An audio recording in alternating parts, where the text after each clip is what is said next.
Je suis ravie d'avoir ce privilège de prendre la parole devant vous au premier jour de ma visite d'amitié et de travail en République du Niger.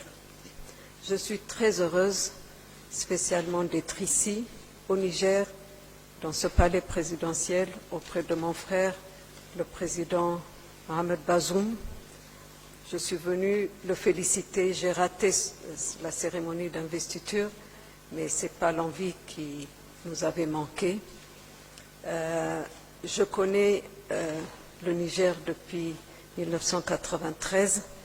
J'ai eu l'honneur de diriger 2 missions d'observateurs pour le compte de l'OUA à l'époque, pendant les élections présidentielles et législatives dans ce beau pays. Je suis heureuse d'être de retour.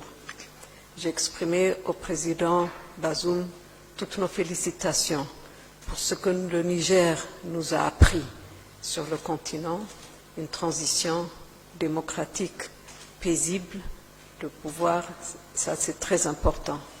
Ensuite, je l'ai félicité pour le travail qu'accomplit le Niger en combattant le terrorisme et l'extrémisme religieux, d'où qu'il soit.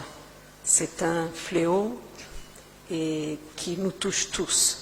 On ne peut pas dire que nous sommes à l'abri tant que nous n'aurons pas pris les précautions qu'il faut et tout en apportant mon soutien sur les pertes considérables que le pays subit, mais en faisant le travail qu'il faut. Nous sommes tous ensemble parce que nous faisons la même chose de l'autre côté du continent.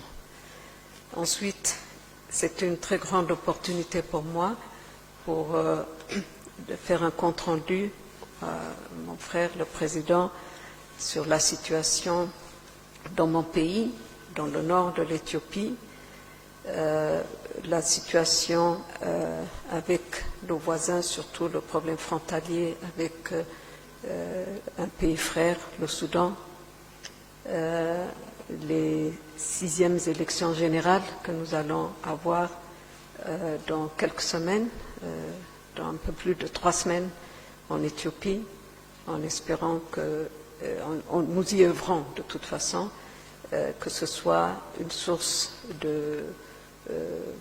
des élections paisibles, crédibles, et soit source de progrès pour la population éthiopienne qui en a tant besoin.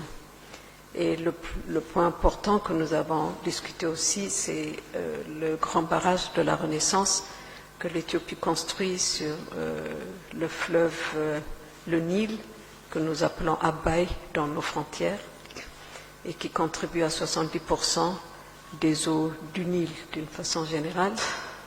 Plus de 65% de nos populations n'ont pas d'électricité. C'est un barrage hydroélectrique qui n'a pas vocation à retenir l'eau, mais à produire l'électricité dont on a besoin pour notre développement.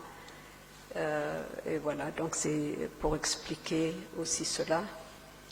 Le Niger est l'un des 3 pays qui nous représentent dignement au Conseil de sécurité de l'Union africaine et au Conseil de sécurité des Nations Unies, excusez-moi, mon cœur est sur le continent. Et il est bien évidemment nécessaire d'apporter des explications et de tenir nos amis informés. C'est ce que j'ai essayé de faire à cette heure tardive de la journée, en un jour du Ramadan. Je m'en excuse, Monsieur le Président. Merci pour le temps que vous nous avez consacré, mais c'était cela. Africaine convaincue que je suis, c'est très important qu'il y ait ce genre d'échange. Il n'y a pas de distance qui sépare les pays. Nous sommes un même peuple, un même continent, et si nous y mettons des nôtres, on peut y arriver.